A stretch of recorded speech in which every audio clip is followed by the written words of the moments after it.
सो अभी म्यूट कर लीजिए स्नेहा, है ना, आपकी आवाज़ वापस आ रही है। हाँ, तो जब पूछूंगा तो बताइएगा कुछ अनम्यूट करके। ये सब तो आईएसएस के पीवाई क्यों लग रहा है, चलो ट्राई करके देखते हैं। जी तो सर। क्योंकि इसका पेज देख के पता चल जाता है इनका ऐसा है। तो अब बायस्ड हाँ जी कॉइन विद सर, वो प्रोबेबिलिटी हेड पीस। बहुत ज्यादा अच्छे से क्लियर हो जाता है सिस्टम सॉल्व करके। पहले लास्ट क्वेश्चन पे आते हैं। लास्ट क्वेश्चन जैम में भी आया हुआ है, जो 16 नंबर है ना, जो आपने लिखा हुआ है 16 नंबर में क्या है ये देखिए।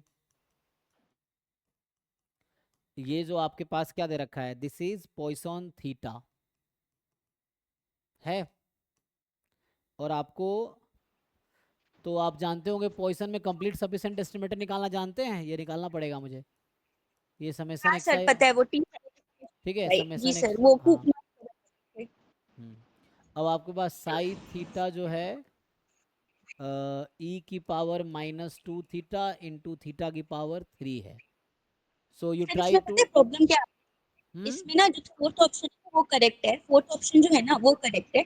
तो मेरा ना पावर जो है वो टी आ रहा था, जैसे मैंने लेमन स्कीफी निकाल के लगाया ना, थीटा क्यूब का आपने बताया था अपने थ्योरी में कि T T T T -1 T-2 by n cube होता है, हाँ एन स्क्वायर सॉरी। तो हाँ बस वो थीटा के लिए लग जाएगा, और E-2 थीटा के लिए हम लेमन स्केफी लगा रहे थे।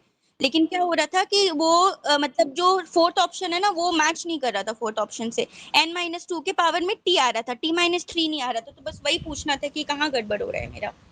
हम्म लेकिन वैसे नहीं होगा ना, क्योंकि प्रोडक्ट आ गया ना, तो प्रोडक्ट आ गया तो आप वैसे डायरेक्टली इसका अलग कैसे निकाल सकते हैं, तो हमें ये करना पड़ेगा। इसको राव ब्लैकवेल जो है ना थ्योरम है, उसके जैसा लगाना पड़ेगा। तो उसके लिए आप इसका अनबायस एस्टिमेटर ढूंढो। तो अनबायस एस्टिमेटर क्या आएगा, आपको पूछा जाए कि ये आंसर कब मिलेगा मुझे, इसके टर्म में बताइए। सो हाँ जी सर। अगर मैं ये आपसे पूछूं कि, अच्छा ये चलो ऐसे पूछता हूँ, probability x1 plus x2 is equal to 3 कितना आएगा। तो यहाँ पे x1 प्लस x2 का डिस्ट्रीब्यूशन क्या है, पॉइसन 2 थीटा। Poison 2 theta. तो ये कितना आएगा, e की पावर -2 थीटा, 2 थीटा की पावर 3 अपॉन 3 फैक्टोरियल, यही है। ओके, इसको जी सिंप्लीफाई कीजिए। तो 3 फैक्टोरियल का मतलब हो गया 6, 2 की पावर 3 8, तो 8/6 ई की पावर 2 थीटा थीटा क्यूब, मतलब 4/3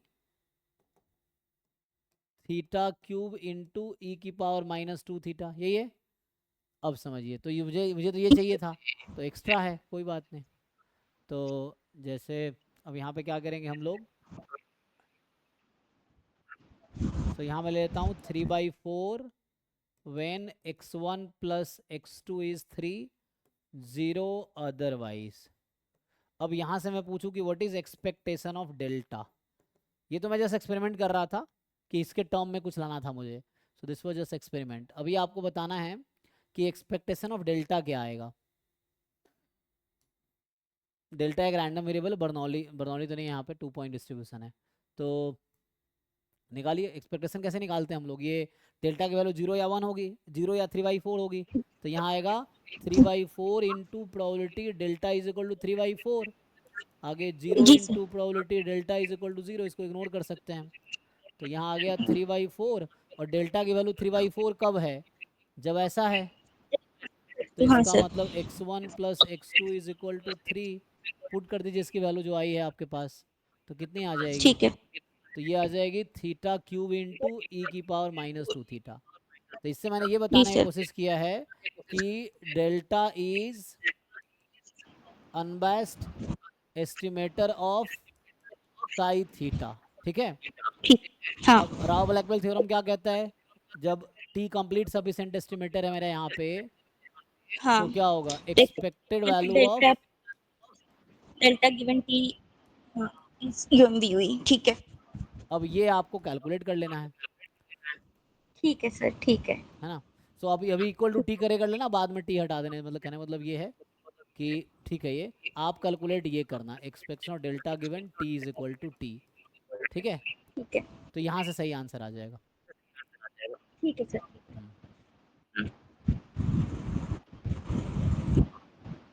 सर वो हम थीटा क्यूब देख के ना, जो आपने फॉर्मूला बताया था ना, वो फॉर्मूला लगा के माइनस टू थीटा का अलग से करके निकाल रहे थे, मे भी इसलिए नहीं, नहीं आ रहा हो। क्योंकि वो अनबैस्ड फेल हो जाएगा वहाँ पे, प्रोडक्ट में है ना, तो अनबैस्ड नहीं होगा वो।